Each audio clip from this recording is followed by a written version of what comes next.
केजरीवाल ने गुजरात को तोड़ने का और सबक सिखाने का प्लान तैयार कर लिया है। गुजरात को अलग अलग हिस्सों में बांटने का, जातियों के आधार पर तोड़ने का, अलग अलग क्षेत्रों को लड़ाने का प्लान और आखिर में जो अल्पसंख्यक वोटर है ना, उनको डराकर उनका वोट एक मुश्त हासिल करने का प्लान।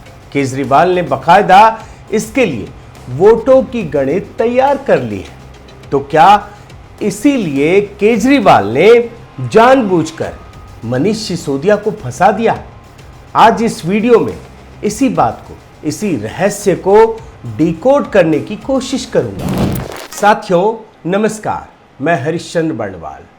दिल्ली में शराब घोटाले में फंसी केजरीवाल सरकार ने एक बहुत बड़ा खेल खेला है और ये खेल दिल्ली से सैकड़ों किलोमीटर दूर गुजरात में खेला है। किस्सा तो दिल्ली का है, लेकिन जो ये साजिश चली गई है और खतरनाक खेल खेला गया, कहने का मतलब है वो गुजरात में खेलने की कोशिश की गई है। अब ऐसी बात मैं क्यों कह रहा हूँ, उसके लिए आपको एक ट्वीट दिखाता हूँ। केजरीवाल जी ने अपने एक नेता से गुजरात में ये सारा खेल खेलवाया है और ट्वीट किया है। आप देखिए इन्होंने क्या लिखा है। ईसुदान गाडवी जी हैं, महाराणा प्रताप के वंशज मनीष सिसोदिया जी को झूठे आरोप में भाजपा परेशान कर रही है, जिसके चलते आप देखिएगा गुजरात के राजपूत युवाओं में बहुत ही रोष जगा है। अगले कुछ दिनों में 5000 से अधिक राजपूत युवा आप में शामिल होंगे। आप सोच लीजिए, जो पार्टी नैतिकता के नाम पर जाति धर्म को खारिज करके आई थी, वो जातियों की राजनीति कर रही है। मनीष सिसोदिया के नाम पर राजपूतों को भड़का रही है। ये है आम आदमी पार्टी और ये सब केजरीवाल का खेल है। केजरीवाल जी ने इस ट्वीट को पहले रीट्वीट किया, फिर उनको लगा होगा कि अरे ये तो जाति धर्म में भड़काने वाली बात है, लोग पकड़ लेंगे। फिर उन्होंने एक और ट्वीट किया और उसमें उस पर पर्दादारी डालने की कोशिश की। आप देखिए उन्होंने क्या लिखा है। मनीष जी पर रेड को लेकर देश भर में लोगों में बहुत रोष है। बड़ी संख्या में लोग आम आदमी पार्टी के साथ जुड़ रहे हैं। अब ये जो केजरीवाल है ना, कट्टर ईमानदार, ये इतने शातिर नेता है, इतने स्मार्ट नेता है कि खेलते हैं, लोगों को लड़वाते हैं और पेश ऐसे करते हैं। जो मैंने आपको दिखाया ही है, येड़ा बनकर पेड़ा खाना, वो है इनकी रणनीति। अब ये सारा मैं क्यों कह रहा हूँ, ये भी आपको समझना चाहिए। इनकी जो एक और कट्टर ईमानदार आदमी है ना, मंत्री सत्येंद्र जैन, इनको भी गिरफ्तार किया गया। ये तो दुहाई दे रहे थे कि नहीं नहीं जी, ये तो बहुत कट्टर ईमानदार है। आज तक जेल में है, बाहर नहीं निकल पा रहे, अदालत भी नहीं छोड़ पा रही, इतने सबूत हैं। अब जब इनकी गिरफ्तारी हुई तो केजरीवाल एंड कंपनी ने जानते गुजरात में क्या किया। जो आज राजपूतों को भड़का रहे हैं ना, कल ये लोग जैन समुदाय को भड़का रहे थे। आप इनका एक बयान सुनिए संजय सिंह का, आपको सारी बातें समझ में आ जाएंगी। सुनिए। पूरे देश के जैन समुदाय के लोगों को लग रहा है कि आज उनके समुदाय के व्यक्तियों को टारगेट करके, सत्येंद्र जैन को टारगेट करके उनको और उनके परिवार को बार बार प्रताड़ित और अपमानित करने का काम किया जा रहा है। मतलब सत्येंद्र जैन अगर करप्शन में फंस जाए तो पहले तो ये ईमानदारी का सर्टिफिकेट देते हैं और जब कोई चारा नहीं बचता तो जैन समाज को भड़का दो। जैन समाज को भड़काने के लिए केजरीवाल ने क्या क्या नहीं किया। देश में देश को तोड़ने की साजिश, गुजरात को तोड़ने की साजिश जो आज राजपूतों के लिए कर रहे हैं, वो जैन समाज को तोड़ने की साजिश कर चुके हैं। लेकिन मैंने आपको दिखाया था दोस्तों कि देश का जैन समुदाय इस बात को लेकर एकमत था कि अगर किसी ने भ्रष्टाचार किया है तो उसके खिलाफ कार्रवाई होनी चाहिए। और आपको पता होगा मैंने इस पर एक बहुत अच्छा वीडियो भी तैयार किया था जिसमें सारे जैन समुदाय के लोगों की बात दिखाई थी आपको। आप जाकर डिस्क्रिप्शन में ये देख भी सकते हैं। और अभी तो दो दिखाया मैंने, राजपूतों को तोड़ने की कोशिश, जैन समुदाय को भड़काने की साजिश। इससे पहले केजरीवाल खुद महाराष्ट्र और गुजरात के बीच लड़ाने की साजिश रच चुके हैं। गुजरातियों और मराठियों के बीच वैमनस्य पैदा कर चुके हैं। और क्यों ये कह रहा हूं, आप उनका ये ट्वीट देखिए, इसी साल 1 मई का है। CR पाटिल, वो कहां का रहने वाला है? महाराष्ट्र का रहने वाला है। महाराष्ट्र बीजेपी वालों को 6.5 करोड़ गुजरात के लोगों में एक अध्यक्ष बनाने के लिए आदमी नहीं मिला। महाराष्ट्र के आदमी से गुजरात चलाएंगे ये लोग। गुजरात की जनता ये बर्दाश्त करने वाली नहीं है। अरे केजरीवाल, तुम क्या दिल्ली के पैदाइश हो जो दिल्ली का मुख्यमंत्री बन गए? तुम क्या पंजाब के पैदाइश थे जो आप पंजाब के मुख्यमंत्री बनना चाहते थे, लेकिन गुजरात में जाकर गुजरातियों को भड़काने का काम किया? आप इसकी मंशा समझिए, ये इंसान कितना खतरनाक है, सोच कितनी खतरनाक है। ये है केजरीवाल की असली रणनीति। और एक बात और याद रखिएगा, जब केजरीवाल की नीयत को डिकोड कर रहा हूं ना, तो अभी जब वो गुजरात जाएंगे, गुजरात में चूंकि बहुत सारे व्यापारी वर्ग हैं, तो ये बनिया बन जाएंगे। ये इच्छाधारी इंसान है, कहीं कुछ भी बन सकते हैं। सर्टिफिकेट तो देते ही हैं। आप देखिए रिपोर्ट, ये पहले भी कर चुके हैं।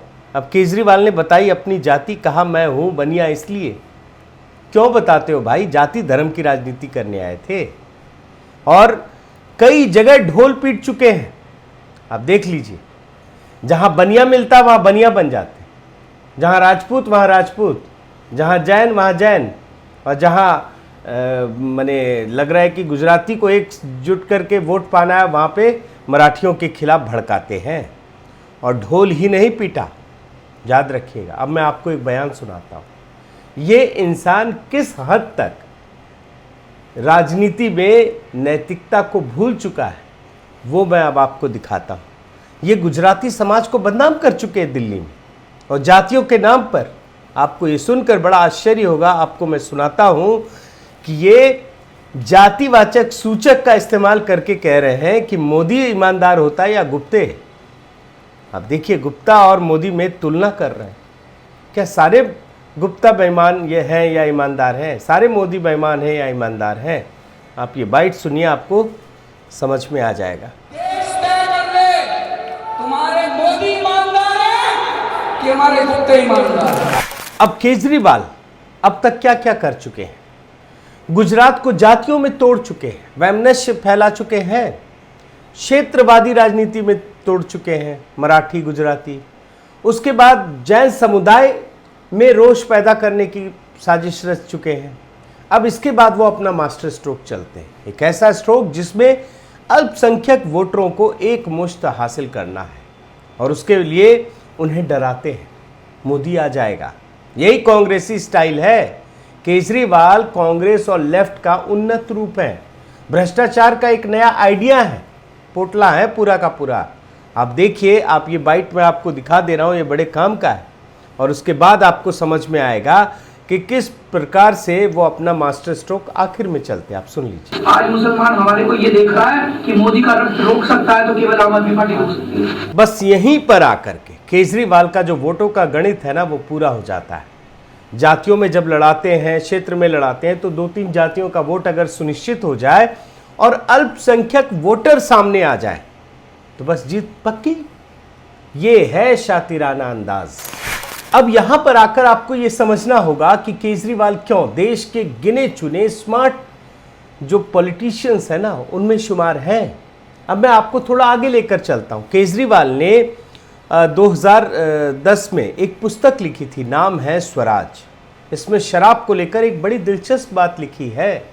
आपको कुछ हिस्सा देखिए, 42 नंबर पन्ने पर है, आपको थोड़ा सा मैं पढ़कर सुनाता हूं।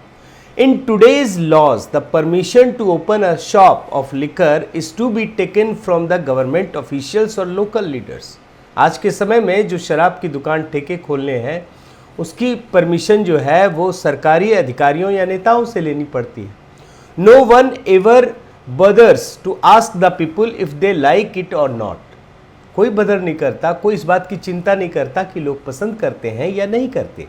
Political leaders and the government officials accept bribes and give permissions to open the shops if a law is enacted that no liquor shop can be opened without the consent of the Gram Sabhas or the local resident association, then it will very difficult to open the liquor shops. Such a law will be a great step in curbing the prevalence of alcoholism in this society. कह रहे हैं कि जब सरकारी अधिकारी और political leaders करेंगे तो वो तो घूस लेंगे, ये तो निश्चित है। इसलिए बिना ग्राम सभा की सहमति के ऐसा नहीं होना चाहिए। ये ज्ञान दे रहे हैं। ज्ञान में तो केजरीवाल से ऊपर कोई है ही नहीं। लेकिन जनाब ने किया क्या? हर जगह सर्वे कराएंगे, सर्वे कराएंगे। कभी कराया शराब पे सर्वे कि आपके घर के बगल में शराब के ठेके खुलने चाहिए कि नहीं खुलने चाहिए? केजरीवाल को अच्छी तरह से पता है कि अगर नेताओं को छूट दी गई तो वो घूस लेगा, ये खुद कह रहे हैं। और तभी मैं ये सवाल उठा रहा हूं कि क्या केजरीवाल ने जानबूझकर मनीष सिसोदिया को ये अधिकार दे दिया कि वो शराब के ठेके खोलें और उन्हें फंसाएं? फिर से एक लाइन आखिर में देख लीजिए। Political leaders and the government officials accept bribes and give permission to open the shops. और याद रखिए, मैं आपको पूरा का पूरा सीक्वेंस दिखाया मैंने शराब घोटाले को लेकर कि कैसे मनीष सिसोदिया को कानून ताक पर रखकर इकलौता मनवांछित फैसला करने का अधिकार दे दिया।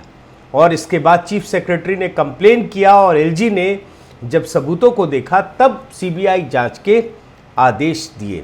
अब मैं इस पर विस्तार से नहीं जा रहा हूं, आप डिस्क्रिप्शन में लिंक जाकर देखिएगा शराब घोटाला क्या है, आपको पूरी की पूरी कहानी पता चल जाएगी। और केजरीवाल को जब ये पता है कि ये घूस ले सकते हैं तब उन्हें ये भी पता था कि सिसोदिया गिरफ्तार होंगे। और इसीलिए दोस्तों कई महीने पहले केजरीवाल को ये एहसास हो गया था और ढोल पीटना शुरू कर दिया था कि मनीष सिसोदिया गिरफ्तार होंगे। ये खुद केजरीवाल कह चुके हैं क्योंकि उनको पता है कि गड़बड़ी हो रही है और मनीष सिसोदिया घूस ले रहे हैं।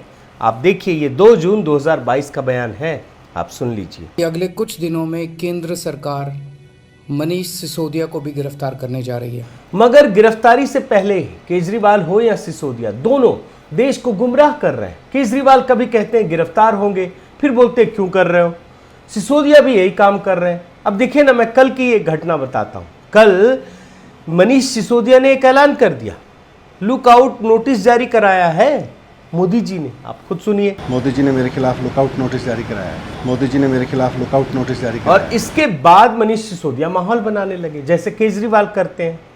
और देखिए क्या लिखा है, आपकी सारी रेड फेल हो गई, कुछ नहीं मिला, एक पैसे की हेरा फेरी नहीं मिली। अब आपने लुकआउट नोटिस जारी किया है, मनीष सिसोदिया नहीं मिल रहा। ये क्या नौटंकी है मोदी जी? सीधे मोदी जी तक पहुंच गए। ये है स्थिति।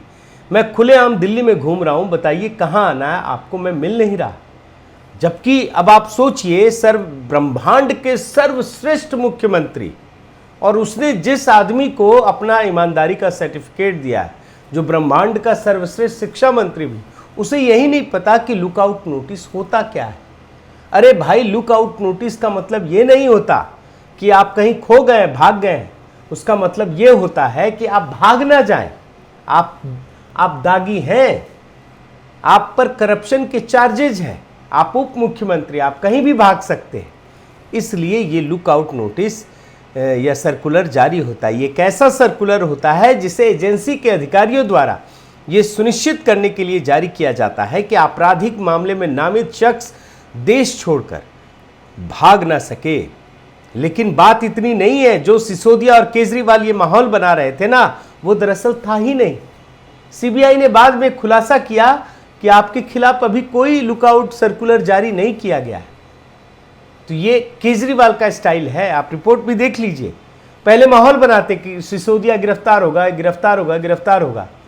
नहीं होता है तो डर से नहीं किया, हो जाता है तो क्यों किया। वही लुकआउट सर्कुलर में भी कर दिया, जानबूझ करके ये विवाद फैलाया जबकि था ही नहीं। मगर अब मैं आपको दिखाता हूं, ये जो ईमानदारी की ठेकेदारी करते हैं ना केजरीवाल जी, ये एक नए किस्म के प्रजाति हैं। मैं दिखाता हूं, विजय माल्या जब भाग गए तो ये सवाल उठाते हैं और बोलते हैं कि कैसे भाग गया जी, आपने क्यों नहीं अपना सिस्टम दुरुस्त किया। अब इनसे कोई पूछे कि अगर जो आपका उप मुख्यमंत्री है, इतना पावरफुल है, संवैधानिक पोस्ट पर बैठा है, करप्शन के चार्जेस अगर ये भाग जाए तब कौन रोकेगा? लेकिन इस समय केजरीवाल के मुंह में दही जम जाती है। साथियों, इसमें कोई दो मत नहीं है कि केजरीवाल के लालच के मद में डूबकर जहां दिल्ली विकास के लिए तरस रही है, वहीं दूसरी तरफ पंजाब केजरीवाल मॉडल में फंसकर कराह रहा है। लेकिन इन सब चीज़ों के बावजूद भी केजरीवाल गुजरात में जाकर, हिमाचल प्रदेश में जाकर रोज़ एक नया झूठ बोलते हैं और पेड मीडिया उसे प्रचारित करने में लग जाता है। अब ये जो वीडियो बना रहा हूँ ना, इसकी कोशिश यही है कि आम जनता केजरीवाल के इस झूठ को समझे, इस मायावी जाल को समझे, तभी तो जो ये सारी चीज़ें हो रही हैं वो रुक पाएंगी। वरना एक बार जब आप फंस जाते हैं, लोकतंत्र की यही विडंबना है कि एक बार जब आप केजरीवाल के लालच में फंसकर उसके शिकंजे में चले जाते हैं तो फिर 5 साल तक और कोई चारा नहीं बचता, जिसे आपको ध्यान से समझने की ज़रूरत है। बहुत बहुत धन्यवाद। आपसे गुजारिश है कि आप मेरे इस चैनल को ज़रूर सब्सक्राइब कीजिए, लाइक कीजिए, शेयर कीजिए, कमेंट कीजिए और इस बेल आइकन को प्रेस करना मत भूलिएगा। नमस्कार।